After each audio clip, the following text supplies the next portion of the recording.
تو آج اگر انسانی شیطان اور یعنی اللہ تعالیٰ یہاں پہ کیا کہہ رہے ہیں رسول اللہ صلی اللہ علیہ وسلم سے کہ یہ جتنے بھی شیطان ہیں، چاہے وہ انسانوں کی صورت میں ہے یا جنوں کی صورت میں ہے، یہ اکٹھے ہو کے ایڑی چوٹی کا زور لگا رہے ہیں کس بات کے لیے کہ نبی کے مقابلے میں اس کے مشن کو دبائیں. اور ہر زمانے میں اللہ تعالیٰ کہتے ہیں کہ یہ اسی طرح سے ہی ہوتا آیا ہے. جب بھی کوئی پیغمبر دنیا کو کوئی سیدھی راہ دکھانے کے لیے آیا ہے تو تمام شیطانی قوتیں اس کے مشن کو ناکام کرنے کے لیے اکٹھی ہو جاتی ہیں. اور یہ جو اللہ تعالیٰ نے کہا کہ جو ایک دوسرے پر خوشائن باتیں دھوکے اور فریب کے طور پر القاء کرتے رہتے ہیں. کون؟ یہ شیطان جن اور شیطان انسان آپس میں. تو یہ کون سی خوشائن باتیں ہیں؟ یہ ان کی چالیں ہیں، ان کی تدبیریں ہیں، شکوک و شبہات ہیں جو یہ لوگوں کے دلوں میں ڈالتے ہیں اللہ تعالیٰ کی معرفت کو لے کے، عقیدہ توحید کو لے کے. اور مقصد کیا ہے ان ساری چیزوں کا؟ کہ اس مشن کو نقصان پہنچایا جائے. اب جیسے وہ شیطان انسانوں کی بات ہوئی نا، تو اب ہمیں پتا ہے کہ انسانوں کی فارم میں اگر ہم دیکھیں تو حضرت ابو طالب رسول اللہ صلی اللہ علیہ وسلم کے چچا تھے اور بہت زیادہ سپورٹ کیا پوری لائف رسول اللہ صلی اللہ علیہ وسلم کو، لیکن ایمان نہیں لائے. اب آخری وقت آ گیا، رسول اللہ صلی اللہ علیہ وسلم پاس بیٹھے ہیں اور کہہ رہے ہیں چچا جان میرے کان میں ہی کلمہ پڑھ دیں، مگر لوگوں کے سامنے نہیں پڑھنا چاہتے آپ کہ کوئی آپ کی عزت پہ حرف آئے گا، تو میرے کان میں ہی پڑھ لیں، میں اللہ کے سامنے کچھ تو حجت پیش کروں. لیکن کون تھا جی؟ وہاں پہ ابو جہل آ کے بیٹھ گیا اور وہ کہنے لگا کہ اچھا ابو طالب اب تم موت کے ڈر سے کلمہ پڑھ لو گے. تو یہ ہوتا ہے شیطان انسانوں کا کام کہ وہ سیدھی راہ سے بھٹکاتے ہیں. اور قتادہ رحمہ اللہ ایک تابعی ہیں اور ان کا ایک قول ہے کہ انسانی شیطان زیادہ خطرناک ہوتا ہے. جو جنوں کے شیطان ہوتے ہیں اس سے زیادہ انسانی شیطان خطرناک ہے، کیونکہ جن والا شیطان تو تعوذ پڑھنے سے بھاگ جاتا ہے، یہ تو تعوذ پڑھنے سے بھی نہیں بھاگتا. جی آگے اللہ تعالیٰ کیا کہتے ہیں کہ اگر تمہارے رب کی مشیت یہ ہوتی کہ وہ ایسا نہ کرے، کون؟ شیطان، تو وہ کبھی نہ کرتے. بس تم ان کے حال پر انہیں چھوڑ دو، وہ جھوٹ گڑتے رہیں. یہ سب کچھ ہم انہیں اسی لیے کرنے دے رہے ہیں کہ جو لوگ آخرت پر ایمان نہیں رکھتے ان کے دل اس خوشنما دھوکے کی طرف مائل ہوں اور وہ اس سے راضی ہو جائیں اور ان برائیوں کا ارتکاب کریں جن کا ارتکاب وہ کرنا چاہتے ہیں. یعنی اللہ تعالیٰ نے انسان کو دنیا میں آزمائش کے لیے پیدا کیا اور آزمائش کی غرض سے یہ بات اس کے اختیار پہ چھوڑ دی گئی ہے کہ وہ صحیح راستے کی طرف جانا چاہتا ہے یا وہ خود گمراہی کے راستے کی طرف جانا چاہتا ہے. اللہ تعالیٰ اپنی مشیت سے اس کے اوپر جبر نہیں کرتے، حالانکہ اللہ تعالیٰ پوری قدرت رکھتے ہیں. لیکن ایک بات جب اللہ تعالیٰ نے طے کر دی کہ بنی آدم جتنے بھی دنیا میں بھیجے جائیں گے ان کو ایک خاص مدت کے لیے اور ایک خاص اختیار کے ساتھ زمین میں رکھا جائے گا، تو اللہ تعالیٰ پھر اپنے وعدے کے خلاف نہیں کرتے. تو کیا ہے کہ یہ شیطان جن اور شیطان انسان کسی بھی بڑے مقصد کو جب کوئی بڑا مقصد کوئی بھی شخص لے کے اٹھتا ہے تو اس کے پیچھے پڑ جاتے ہیں. اب ہوتا کیا ہے اس کے نتیجے میں کہ معاشرے میں نا دو گروہ بن جاتے ہیں، ایک ماننے والا ایک نہ ماننے والا. تو یہ بھی پتہ چل جاتا ہے کہ کون کھرا ہے اور کون کھوٹا، ایک طرح کی آزمائش ہو جاتی ہے. پھر جب حال یہ ہے تو کیا اللہ کے سوا کوئی اور فیصلہ کرنے والا تلاش کروں، حالانکہ اس نے پوری تفصیل کے ساتھ تمہاری طرف کتاب نازل کر دی ہے. کون سی کتاب؟ یہ والی کتاب، قرآن. اور جن لوگوں کو ہم نے تم سے پہلے کتاب دی تھی وہ جانتے ہیں کہ یہ کتاب تمہارے رب ہی کی طرف سے حق کے ساتھ نازل ہوئی ہے. یعنی کون ہے ہم سے پہلے جن کو کتاب دی گئی تھی؟ اہل کتاب، یہود و نصارہ. لہٰذا تم شک کرنے والوں میں شامل نہ ہو. وَتَمَّتْ كَلِمَةُ رَبِّكَ صِدْقًا وَعَدْلًا، تمہارے رب کی بات سچائی اور انصاف کے اعتبار سے کامل ہے، کوئی اس کے فرامین کو تبدیل کرنے والا نہیں ہے، وہ سب کچھ سنتا اور جانتا ہے. وَإِن تُطِعْ أَكْثَرَ مَن فِي الْأَرْضِ يُضِلُّوكَ عَن سَبِيلِ اللَّهِ، اور اے نبی صلی اللہ علیہ وسلم اگر تم ان لوگوں کی اکثریت کے کہنے پر چلو جو زمین میں بستے ہیں تو وہ تمہیں اللہ کے راستے سے بھٹکا دیں گے. وہ تو محض گمان پر چلتے اور قیاس آرائیاں کرتے ہیں، در حقیقت تمہارا رب زیادہ بہتر جانتا ہے کہ کون اس کے راستے سے ہٹا ہوا ہے اور کون سیدھی راہ پر ہے. یعنی اکثریت کے کہنے پر نہیں چلنا. یہ جو میجورٹی کہتے ہیں نا، میجورٹی از اتھارٹی، تو اللہ تعالیٰ کہہ رہے ہیں کہ میجورٹی تو ہمیشہ گمراہی کے اوپر ہی ہوتی ہے اور وہ یہ چاہتی ہے کہ باقی لوگ بھی گمراہ ہو جائے. اس لیے کہ جو میجورٹی ہوتی ہے نا، زیادہ تعداد جو عوام کی ہوتی ہے، وہ فالو کرنے والے ہوتے ہیں، پیروکار ہوتے ہیں، وہ کوئی ایسا ان کی زندگی کا اپنا کوئی مقصد نہیں ہوتا. تو جن لوگوں کا مقصد ہوتا ہے وہ کم ہوتے ہیں وہ لوگ دنیا میں. تو گمان سے کام لینے کا مطلب یہ ہے کہ ان کے پاس کوئی علم نہیں ہے، تو سوائے اپنے نظریات کے اور اپنی قیاس آرائیوں کے اور کوئی چیز ان کے پاس ہے ہی نہیں، اور اسی راستے پہ یہ چلتے چلے آ رہے ہیں. تو اللہ تعالیٰ کو خوب پتا ہے کہ حق پہ کون ہے اور کون حق سے ہٹ گیا ہوا ہے. پھر اگر لوگ اللہ کی آیات پر ایمان رکھتے ہوں تو جس جانور کا نام لیا گیا ہو اس کا گوشت کھاؤ. یعنی اب کیا ہے کہ کیونکہ اوپر ہدایت کی بات آئی تو اللہ تعالیٰ نے کچھ ہدایات ہمیں پہلے بھی دی ہیں، تو ان ہدایات کا دوبارہ سے ذکر آ رہا ہے. اگر تم اللہ کی آیات پر ایمان رکھتے ہو تو جس جانور پر اللہ کا نام لیا گیا ہو اس کا گوشت کھاؤ. آخر کیا وجہ ہے کہ تم وہ چیز نہ کھاؤ جس پر اللہ کا نام لیا گیا ہو، حالانکہ جن چیزوں کا استعمال حالت اضطرار کے سوا دوسری تمام حالتوں میں اللہ نے حرام کر دیا ہے. اس کی تفصیل وہ تمہیں بتا چکا ہے. ویسے تو کچھ اور صورتوں میں بھی اس کی تفصیل آئے گی، کیونکہ ابھی تو ہم نے مدنی صورتیں پڑھی ہیں نا، تو مدنی صورتیں تو اصل میں صورت نام کے بعد نازل ہوئی ہیں، لیکن مکی صورتوں میں بھی اس کی تفصیل آ چکی ہے. اب دیکھیں کہ اس میں نا قریش کا ایک یا اہل مکہ کا ایک اعتراض تھا کہ مرا ہوا جانور حرام ہے لیکن جس کو تم مارتے ہو وہ حلال کیوں؟ تو اللہ تعالیٰ کیا کہہ رہے ہیں کہ جس پر اللہ کا نام لیا گیا اس کو تم کھاؤ. بکثرت لوگوں کا حال یہ ہے کہ علم کے بغیر اپنی خواہشات کی بنا پر گمراہ کن باتیں کرتے ہیں. ان حد سے گزرنے والوں کو تمہارا رب خوب جانتا ہے. یعنی خواہشات کی بنا کر خوبصورت باتیں بناتے ہیں، باقی لوگوں کو بھی گمراہ کرتے ہیں. اور لوگ کیوں گمراہ ہو جاتے ہیں؟ کیونکہ اصل علم نہیں ہوتا ان کے پاس. ان حد سے گزرنے والوں کو تمہارا رب خوب جانتا ہے. تم کھلے گناہوں سے بھی بچو اور چھپے گناہوں سے بھی. کھلے گناہ کون سے ہیں؟ جیسے فساد کرنا، لڑائی کرنا، قتل و غارت کرنا. اور چھپے گناہ کون سے ہیں؟ جو دلوں کے اندر موجود ہوتے ہیں، جیسے حسد ہے، کینہ ہے، یا چھپے گناہوں میں زنا کاریاں بھی شامل ہیں، یا غیبت بھی چھپے گناہوں میں ہی آتی ہے. جو لوگ گناہ کا ارتکاب کرتے ہیں وہ اپنی اس کمائی کا بدلہ پا کر رہیں گے. اور جس جانور کو اللہ کا نام لے کر ذبح نہ کیا گیا ہو اس کا گوشت نہ کھاؤ. ایسا کرنا فسق ہے.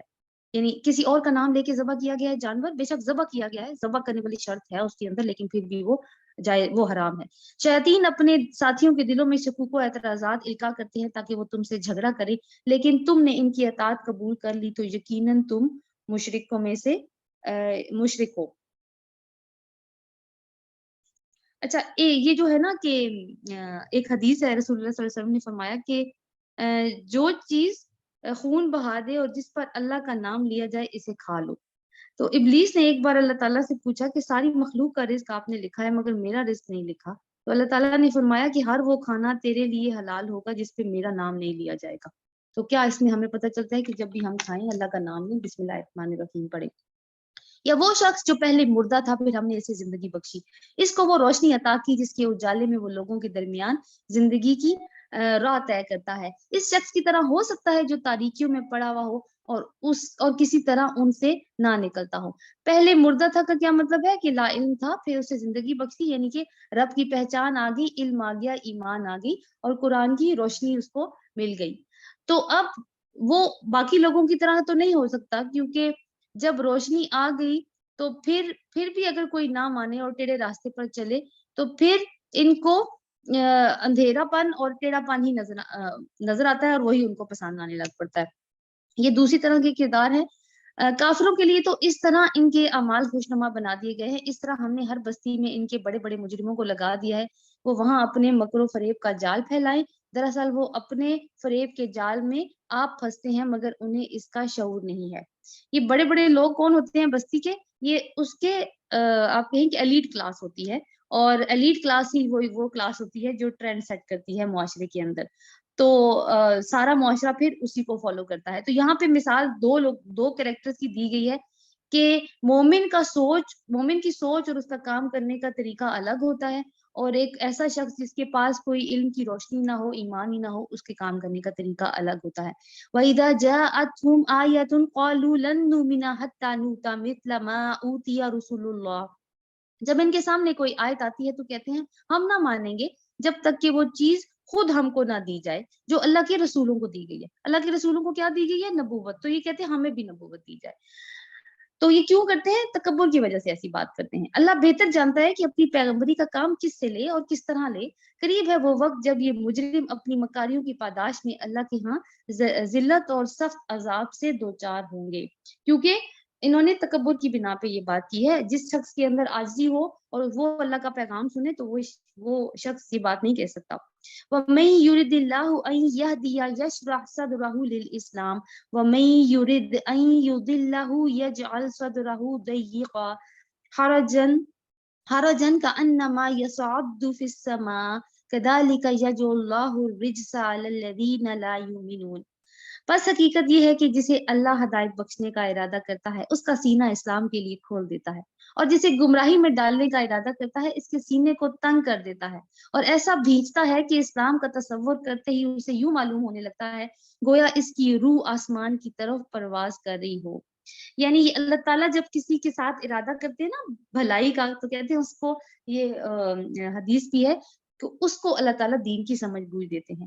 تو یہاں پہ اللہ تعالیٰ کیا کہہ رہے ہیں کہ اللہ تعالیٰ جس کے ساتھ جس کو ہدایت بخشنے کا ارادہ کرتا ہے اس کا سینہ اسلام کے لیے کھول دیتا ہے، یعنی اس کا دل مطمئن ہو جاتا ہے جب یہ باتیں سنتا ہے، اور وہ مزید اس کے اندر پھر بڑھتا ہی چلا جاتا ہے۔ لیکن جو گمراہی میں جس کو اللہ تعالیٰ نے گمراہی میں ڈالنے کا ارادہ کر دیا ہو، اور یہ ارادہ اللہ تعالیٰ خود سے ارادہ، یہ اگر ہم یہ سوچیں کہ اللہ تعالیٰ نے خود ارادہ کر دیا تو ہمارا کیا قصور ہے، ایسی بات نہیں ہے۔ اللہ تعالیٰ بہت زیادہ موقع دیتا ہے، ہدایت کے چانسز بھی دیتا ہے، لیکن جب لوگ بہت عرصے تک ان ہدایت کے چانسز کو اویل نہیں کرتے تو پھر یہ والی سچویشن آ جاتی ہے۔ اب وہ شخص جس کو نہیں پسند اسلام کی بات، اس کے سامنے اسلام کی بات کی جائے تو اس کا دم گھٹنے لگ پڑتا ہے، یعنی بالکل ایسے ہی جیسے وہ انسان بلندی کی طرف جاتا ہے نا، جب پہاڑ چڑھ رہا ہوتا ہے تو اس کا سانس بند ہونے لگ پڑتا ہے، اور آکسیجن کم ہونے کی وجہ سے، تو اس کی بھی یہی سچویشن ہوتی ہے۔ اس طرح اللہ ناپاکی ان لوگوں پر مسلط کر دیتا ہے جو ایمان نہیں لاتے، حالانکہ یہ راستہ تمہارے رب کا سیدھا راستہ ہے۔ کون سا راستہ؟ وہ ہدایت کا راستہ۔ اس کے نشانات ان لوگوں کے لیے واضح کر دیے گئے ہیں جو نصیحت قبول کرتے ہیں، یعنی وہ لوگ جو نصیحت کو قبول کرتے ہیں وہ اس کو پہچان جاتے ہیں۔ لہم دار السلام عند ربہم وہو ولیہم بما کانوا یعملون۔ ان کے رب کے پاس ان کے لیے دار السلام ہے، یعنی سلامتی کا گھر، اور وہ اس کا سرپرست ہے اس صحیح طرز عمل کی وجہ سے جو انہوں نے اختیار کیا۔ سلامتی کا گھر دار السلام کیا چیز ہے؟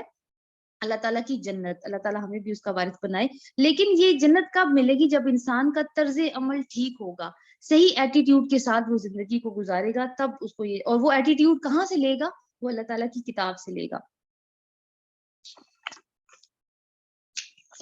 وَيَوْمَ نَحْشُرُهُمْ جَمِيعًا يَا مَعْشَرَ الْجِنِّ قَدِ اسْتَكْثَرْتُم مِّنَ الْإِنسِ وَقَالَ أَوْلِيَاؤُهُم مِّنَ الْإِنسِ رَبَّنَا اسْتَمْتَعَ بَعْضُنَا بِبَعْضٍ۔